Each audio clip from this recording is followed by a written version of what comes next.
एक मित्र ने प्रश्न पूछा है कि कैसे ध्यान साधना करने के बाद हम कुशल कर्म कर पाते हैं। क्या ध्यान साधना के अलावा अगर हम ध्यान साधना न करें तो क्या हम कुशल कर्म नहीं कर पाएंगे? क्या ध्यान साधना कुशल कर्म करने के लिए अनिवार्य है? यह प्रश्न अच्छा है। इस संदर्भ में अच्छा है कि ध्यान साधना का क्या संबंध है कुशल कर्मों से।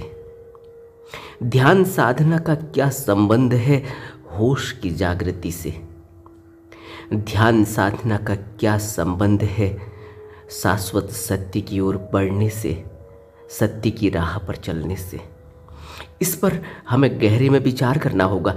अभी हमने पिछले वीडियो में एक प्रश्न पर बात की थी कि क्या आर्य अष्टांगिक मार्ग पर चलने के लिए, आर्य अष्टांगिक मार्ग पर अपने जीवन को ढालने के लिए हमें क्या करना चाहिए, कैसे आर्य अष्टांगिक मार्ग को हम अपने जीवन में लागू कर सकते हैं। इसी तरह का यह भी प्रश्न है कि क्या ध्यान साधना अनिवार्य है। इस प्रश्न के उत्तर में हमें इस बात को समझना होगा कि ध्यान का अर्थ है अपनी तरफ देखना, अपनी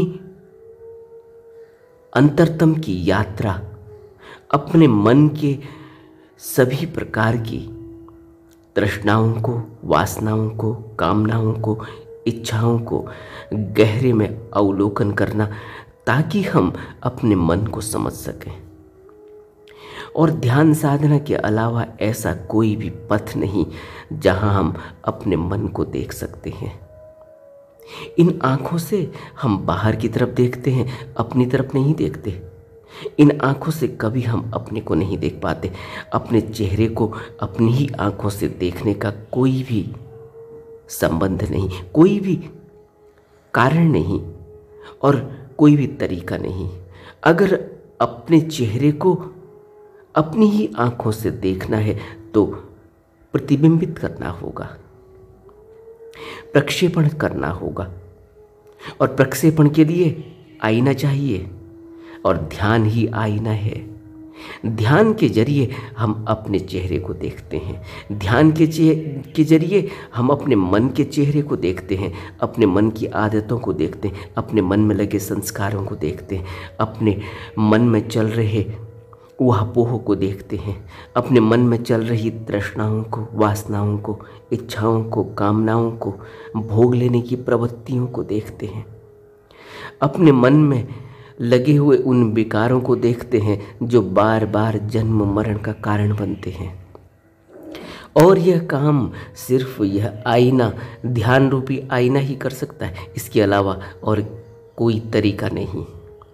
इसलिए ध्यान की अनिवार्यता है।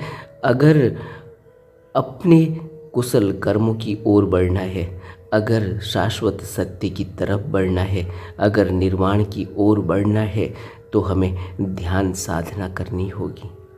ध्यान के अलावा और कोई भी जरिया नहीं अपने होश को देखने का, क्योंकि बिना होश के हम कुशल कर्म करेंगे कैसे, जरा सोचो। क्योंकि बुद्ध कहते हैं कि अज्ञानता ही इस संसार में फंसाने का कारण है।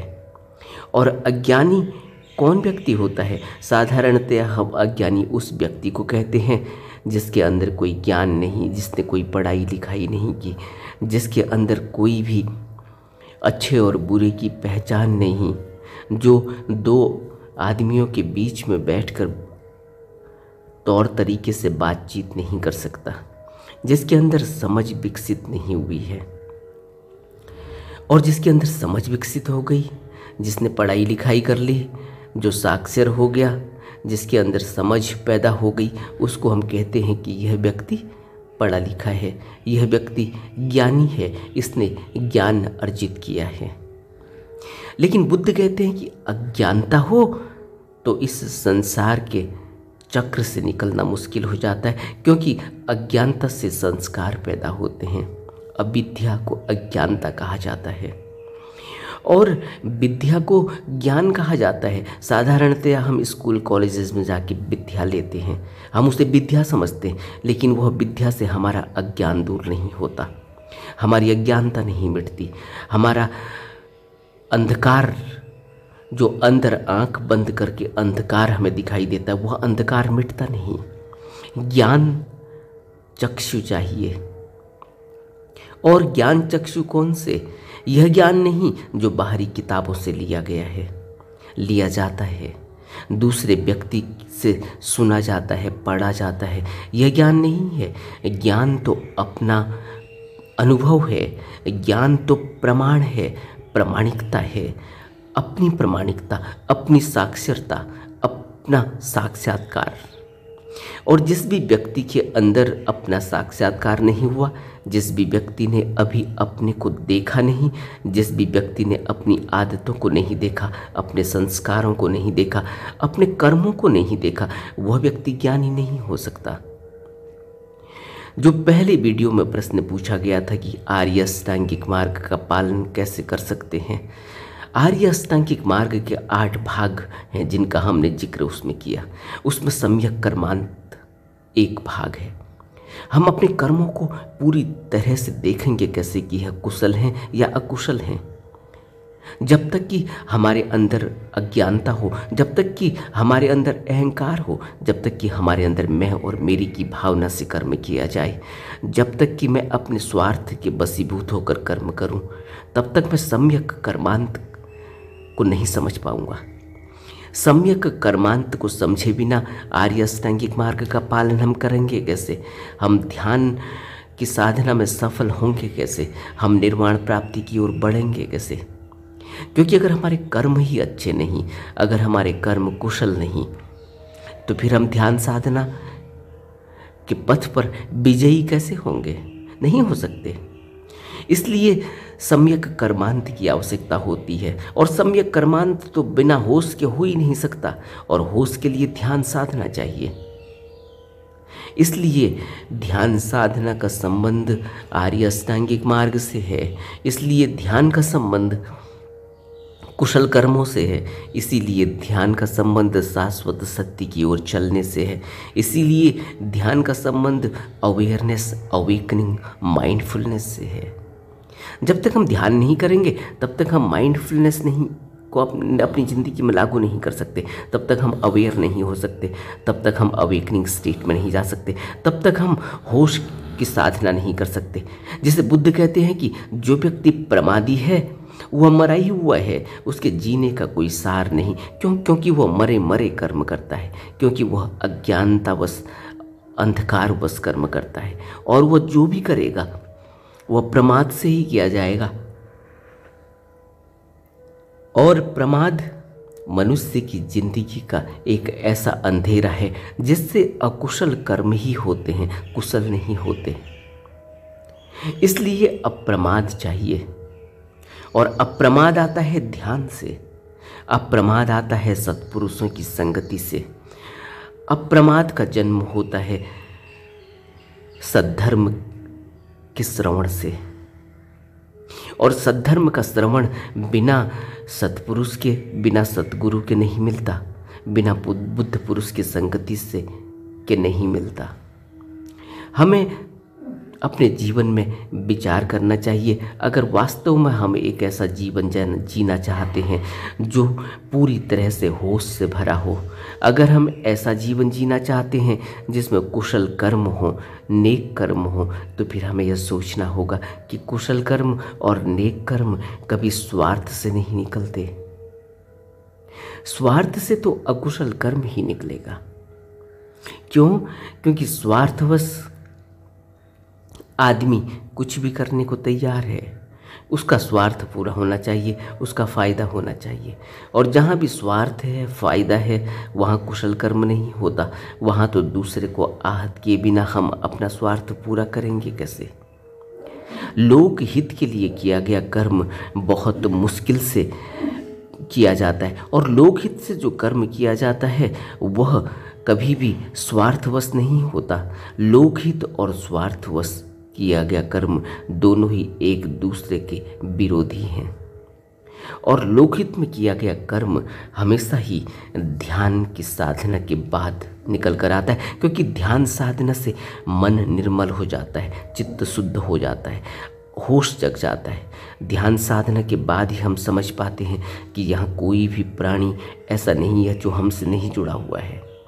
हर प्राणी, हर कुदरत का एक एक कण हमसे ऐसे ही जुड़ा हुआ है जैसे इस शरीर में खून की धारा बह रही है जो मनुष्य को चलायमान किए हुए है, जो मनुष्य को जीवित किए हुए है। जो मनुष्य की धमनियों में जो खून दौड़ रहा है वह उसके दिलो दिमाग को तरोताजा किए हुए है। इसी तरह से ध्यान साधना से होश जगता है।